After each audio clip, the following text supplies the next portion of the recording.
नमस्कार, मैं हूं अखिलेश रावत। आपका स्वागत है हमारे चैनल पर। रतलाम लोकसभा सीट जो कि एक एसटी आदिवासी बाहुल्य की सीट है, इस सीट के बारे में हम बात करते हैं तो यहाँ की इस सीट पर तीनों पार्टियों यानी कि भारतीय जनता पार्टी, भारत आदिवासी पार्टी और कांग्रेस ने अपने प्रत्याशियों की घोषणा कर दी गई।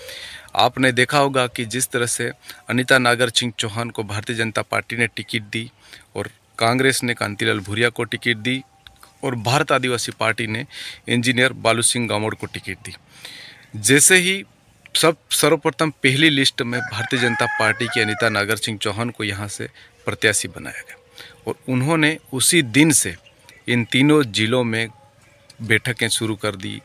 कार्यकर्ताओं से मिलना हो, चाहे मंडल स्तर पे जाना हो, चाहे जिले स्तर पे जाना हो, चाहे तहसील स्तर पे जाना हो, चाहे क्लस्टरों की बैठक हो, चाहे प्रभारियों के साथ बैठक हो और छोटे बड़े कार्यकर्ताओं से मिलना हो, चाहे लोक सांस्कृतिक पर्व के जितने भी जो कार्यक्रम हो वहाँ पर हिस्सा लेना हो, चाहे मुख्यमंत्री मोहन यादव की सभा हो, चाहे और भी बड़े छोटे नेताओं की जो सभाएं हों उनमें शामिल होकर उन्होंने जो बैठकें, जो संपर्क है वो करना शुरू कर दिया था।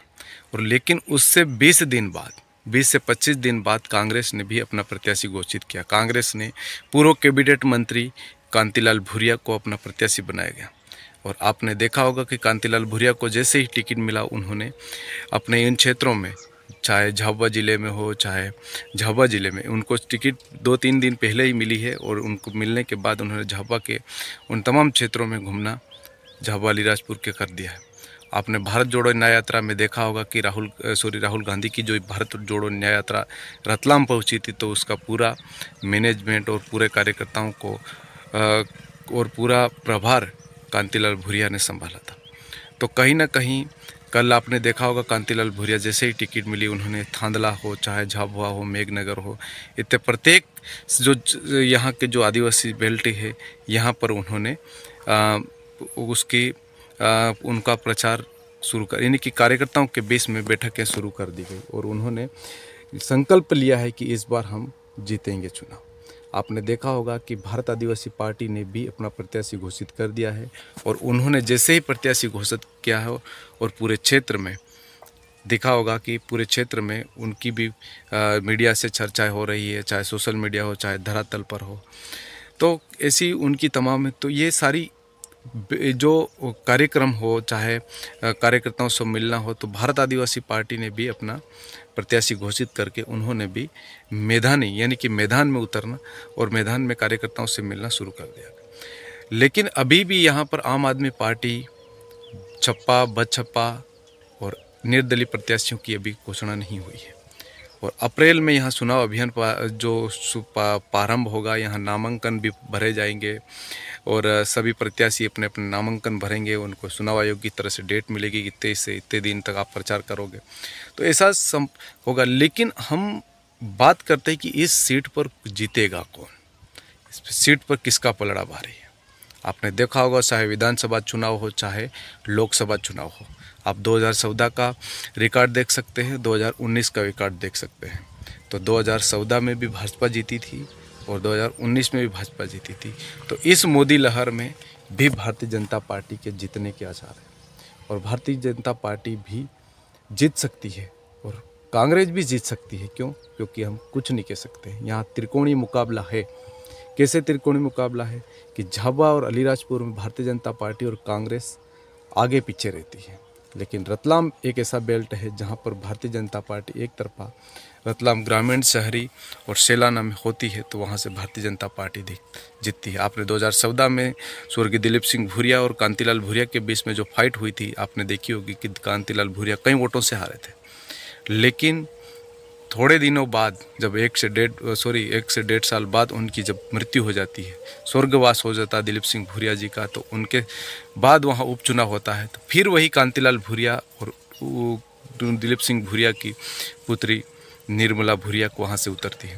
भारतीय जनता पार्टी उनको उतारती है, कांग्रेस कांतिलाल को उतारती है। तो आपने देखा होगा कि कांतिलाल भूरिया कितने वोटों से जीतते हैं उपचुनाव में, फिर वो जीतते हैं।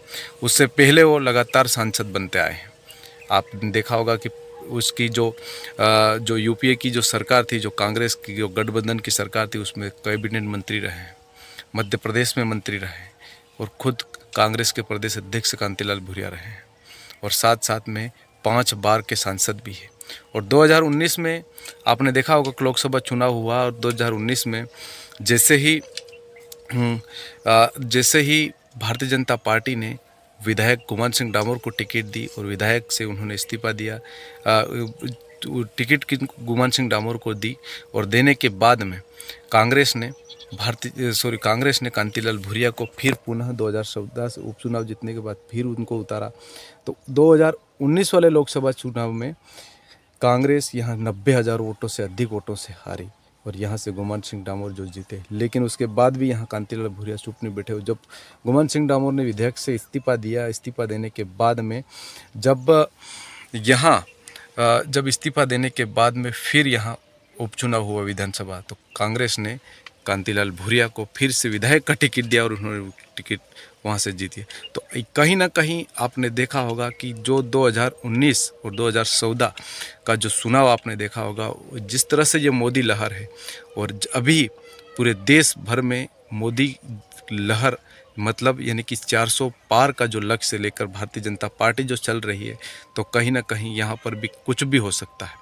और अगर 2019 का उनको देखा जाए चुनाव और ये वाला जो चुनाव अभी देखा जाए, तो कहीं ना कहीं भाजपा भी यहाँ आगे हैं और कांग्रेस भी आसपास है। कैसे हैं तो आप देख सकते हैं, विधानसभा चुनाव हो चाहे उनके पास कितने विधायक हैं तो उनके पास कितने विधायक हैं। आपने देखा होगा कि 8 विधानसभा में से 3 कांग्रेस के पास है और कई सीटों पे कांग्रेस दूसरे नंबर पे रही है। कई 6,000 वोटों से हारी, 4,000 वोटों से हारी, कभी 3,000 वोटों से हारी है, कभी 1,1500 वोटों से भी जीती है।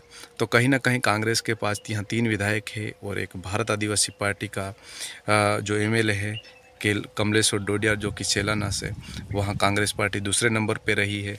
तो कहीं ना कहीं कमलेश्वर डोडियार को भारत आदिवासी पार्टी ने टिकट ना देकर कहीं गलती करी है।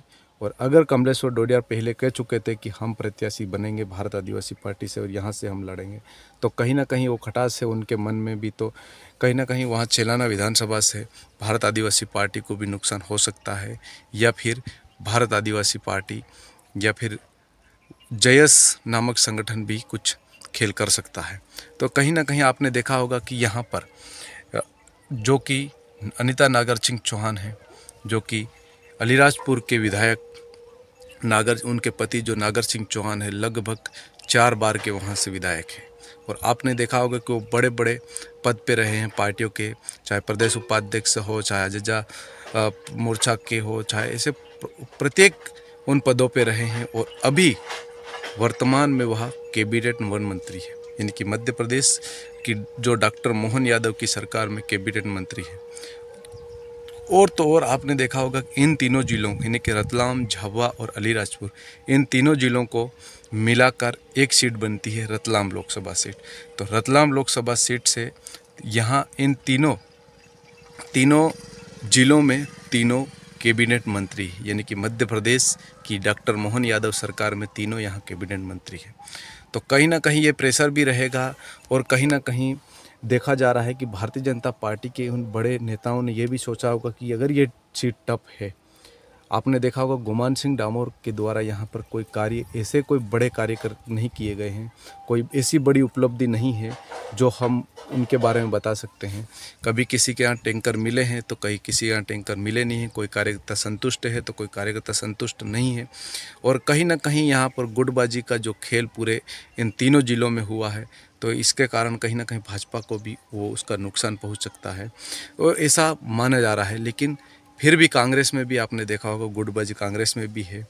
लेकिन ये जो 3 जिलों के तीनों यहाँ कैबिनेट मंत्री है, तो कहीं ना कहीं तीनों जिलों यानी कि रतलाम से चेतन कच्छप जो वहाँ के मंत्री है, और झाबुआ से आपने देखा होगा कि निर्मला भूरिया जो कि वो भी मंत्री है, और साथ में अलीराजपुर खुद अनिता नागर सिंह चौहान के पति नागर सिंह चौहान खुद कैबिनेट वन मंत्री है। तो कहीं ना कहीं यहाँ भारतीय जनता पार्टी और कांग्रेस में ऐसा मुकाबला है कि आप पूछो मत कि किस तरह से कांग्रेस भी यहाँ से जीत सकती है और भाजपा भी यहाँ से जीत सकती है।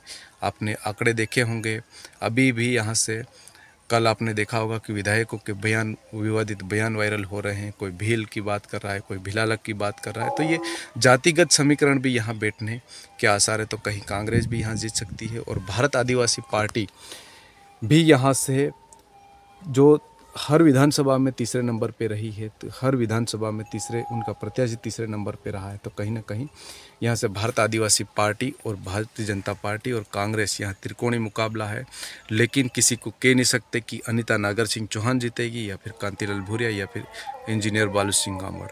धन्यवाद। आपको हमारा वीडियो कैसा लगा कमेंट बॉक्स में अपने राय बताएं और चैनल पे नई हो तो चैनल को सब्सक्राइब अवश्य करें।